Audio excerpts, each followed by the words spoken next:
የአዲስ አበባ ዩኒቨርሲቲ 75ኛ ዓመት ክብረ በዓልን ምክንያት በማድረግ ባዘጋጀው የውይይት መድረክ ላይ ጠቅላይ ሚኒስትር ዶክተር አብይ አህመድ ባቀረቡት ጥናታዊ ጽሑፍ የምሁር መገለጫዎችን ከሀገር አውድ ጋር በማጣመር በዝርዝር ጠቅሰዋል።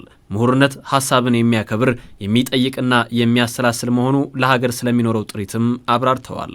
ምሁርነት ሐሳብ አክባሪ፣ ሐሳብ አፍቃሪ መሆን አለበት። ጥልቅ አሰላሳይ፣ ብዙ ጠያቂ መሆን አለበት። አንባቢ፣ ነቃሽ፣ ተንታኝ መሆን አለበት። ችግር ፈቺና ያነበበውን ያደረጀውን ዕውቀት ወደ ተግባር ቀይሮ የማህበረሰብን የኑሮ ዘዬ የሚያቀል መሆን አለበት።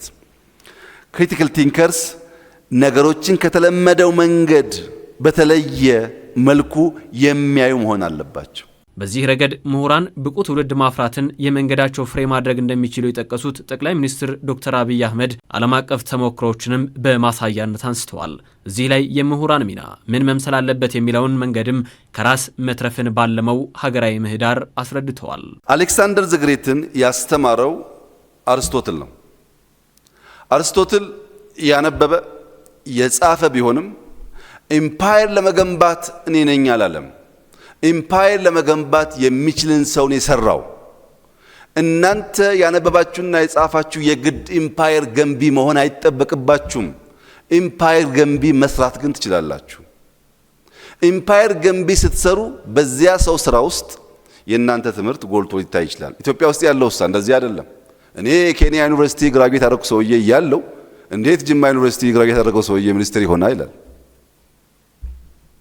በሱ ሳይሆን ገብቶ በወጣበት ግቢ ራሱ የሚለካ ማለት ነው። ምሁራን ኢምፓየር ገንቢን ከሰራን ስራችንን ሰራን ማለት ነው። ይህ ሲሆን ሀገርን የሚያሻግሩ ውጤቶችን ቀምሮ ለሀገር ማስቀመጥ ቀጣይነት ያለው ተግባር እንደሚሆን ያነሱም ሲሆን ከራስ አውድ ጋር ማጣጣምን ደግሞ የሁሉም ተግባራት መሰረት አድርገዋል። ያኔ ብቁ ማህበረሰብ በማፍራት እያንዳንዱን ፈተና በኃላፊነት የሚጋፈጥ የመፍትሄው አካል ዜጋ ይፈጠራል። እዛም ያለን ቴዎሪቲካል ፍሬምወርክ አንብበው የነሱን ነባራዊ ሁኔታ አጥንተው ወደ ሎካል ወደ ሀገርኛ አውድ ይመልሳሉ። እንዳለ ቀርተው አያመጡም። እንዳለ ቀርተው ማምጣት ጣጣውን አይታችሁታል። ያነባሉ፣ ይማራሉ። በራሳቸው አውድ ውስጥ ያ ነገር እንዲመጣ ያደርጋሉ። ወደኛ ካራክተሪስቲክስ መቀየር የሚያስፈልገው ዓለም ላይ ቨርቹዋሊ በርቀት የምናዳምጠው ነገር ስንገባበት በሙሉ እንደዛ ላይሆን ስለሚችል፣ ሁለተኛው ትውልድን ኢንፍሉዌንስ ማድረግ ነው። ጠያቂ፣ አሰላሳይ፣ ስራ ወዳድ፣ ሀገር ወዳድ ትውልድ መፍጠር። በረባ ባረባው የሚሸሽ በረባ ባረባው ልውጣ የሚል ሳይሆን በፈተና ውስጥ አልፎ ሀገር የሚሰራ ትውልድ መስራት ነው።